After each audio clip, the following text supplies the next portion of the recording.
Yeah, I think the focus is the same as the previous outings. Looking to go out and execute pitches, and we had a really good game plan today going into it. Felt like I was spraying it a little bit in those first couple innings, and then was able to dial in the command. A lot of fastballs today. What was working for you, would you say? I think just the ability to change it up, keep them off balance, working in, out, up, down, hard, soft. I think kind of combination of everything. We talked about continuous progression your last start in Pittsburgh, and always been candid about your place in the rotation, how it's not a spot start situation, how it's solidified. How has that helped you evaluate your own progress?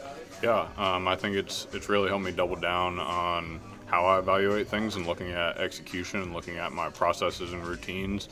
I've been given a much more stable runway to kind of plan my days and make sure I'm maximizing my time at the field every day instead of kind of just spitballing based off what I find out the schedule might be that day. So in terms of preparation and processes, that's helped me quite a bit. Second time Pozo caught you. I know you guys kind of figured things out that first. How is he behind the plate? I love working with Pozo. He's very open to doing whatever I want. He takes his notes. He does his homework. He reads swings. He's paying attention to the game.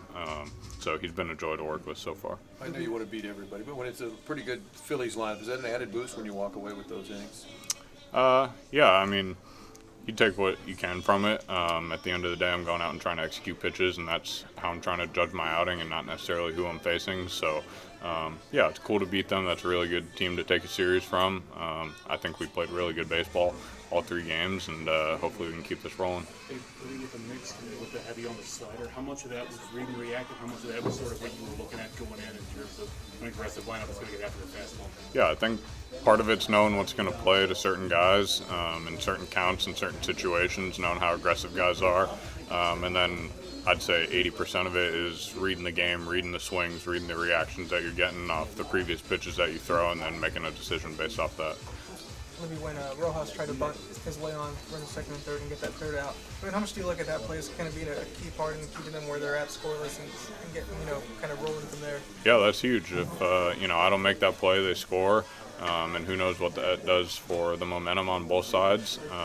So thanks for a bad bunt and letting me get an out.